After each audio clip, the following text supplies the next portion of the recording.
So let's look at some intake assessments, and that's helpful, particularly the pediatric maintenance fluid requirement calculation. So if we look at fluid calculations for children, what is maintenance fluid calculation?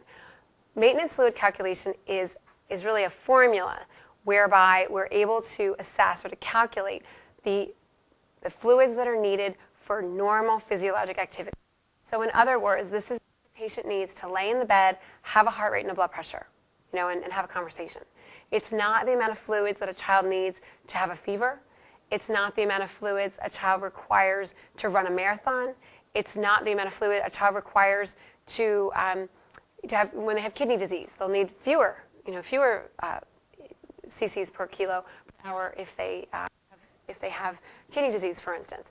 There are some things to think about with regard to what is it that impacts these needs. Fever and diarrhea, obviously, vomiting, burns, these are all things that are going to cause an increase in your pediatric fluid maintenance requirements. Decreases, I mentioned renal disease, CHF, post-op, etc. The way we're going to calculate this maintenance fluid calculation is through a method that's called the Holiday-Seeger method. Frequently, people don't even refer to it in using those terms anymore because we're so accustomed to using this formula. The one thing that's important for you to be aware of, though, is that this formula is only useful in children over 2 weeks of age. So in the first 2 weeks of life, because of fluid shifts, etc., you can't use this calculation method. Okay, so I'm going to give you two calculation methods. I'm going to give you the long and the short. Personally, I would forget the long and use the short. But if you are accustomed to using the long, that's fine. This is the long version. What you'll do, and we'll do both of them separately, is you look at your patient's body weight, and you understand that when we use the Holiday-Seeger method, what we're doing is we're calculating fluid volume based on their body weight in kilos. Okay? So the first 10 kilos of body weight, and this is the 24-hour version, the long version, we're going to be calculating how many mLs this child needs in a full day, in 24 hours. So the first 10 kilos of body weight, we would multiply times 100 mLs per day. Okay? So that's going to be, so the first 10 kilos is always 1,000, because 10 kilos times 100 is 1,000. So if the patient weighs less than 100, say they weigh 7 kilos, we would multiply 7 kilos times 100 and get 700. 700 is how much that 7-kilo child needs in a day. If we want to divide it by 3 shifts or 2 shifts, so we work 12-hour shifts, that's fine. But that's how you would know how much they need in that 24-hour period. You could divide it by 24 and get the hourly maintenance fluids. There's an easier way to do it, though. So for every patient who weighs at least 10 kilos, you know that the first 10 kilos of body weight is 1,000, right? Because 10 times 100 is 1,000. For the next 10 kilos, so beyond 10, but up to 20, you would take those number of kilos and multiply it by 50 mLs an hour. If the child weighs more than 20 kilos, you know that kilo 11 to kilo 20, so 10 kilos times 50 mLs an hour is 500, okay? So if the patient weighs more than 20, you know that the first 10 is 1,000, the next 10 is 500, so the first 20 kilos of body weight are always 1,500. You know that, okay? If the patient weighs, say they weigh 12 kilos, for instance, you know their first 10 kilos, 10 times 100 is 1,000.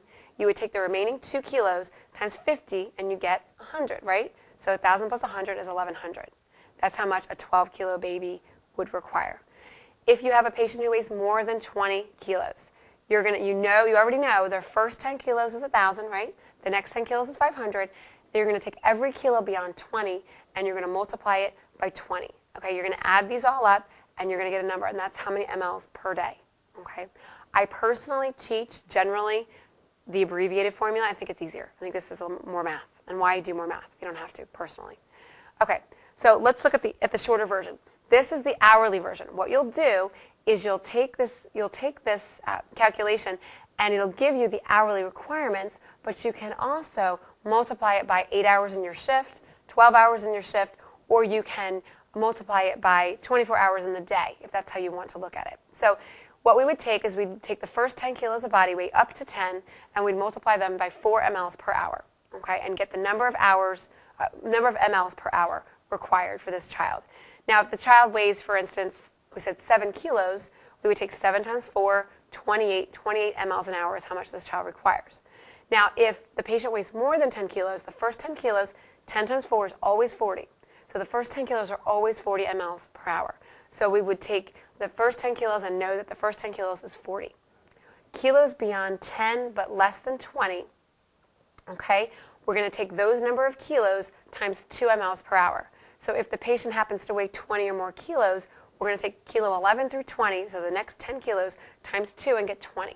So for every patient who weighs more than 20 kilos, the first 10 kilos, 40 mLs an hour, the next 10 kilos, 2 mLs an hour, and every kilo beyond 20 mLs an hour, we're going to multiply by 1 ml and add that to our values. We're going to add these numbers up and get the number of mLs per hour.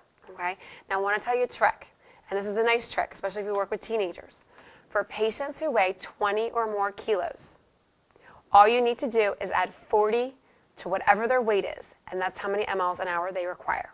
Okay? So let's take a patient who weighs 23 kilos.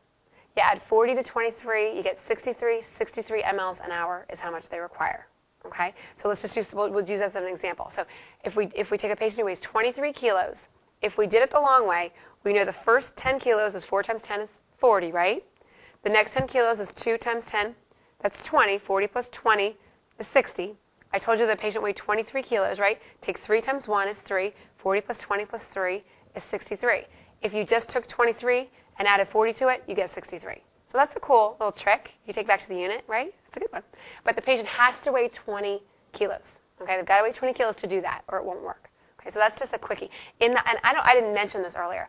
I still practice as a staff nurse. I'm frequently will work a Saturday night when I'm in Philadelphia, because I travel and teach so much. But this is one of my favorites because nurses in the treatment room and in the med room all the time will say to me, Louise, what's that method again? What's that quick shortcut? And this is a great one, and it's a quickie.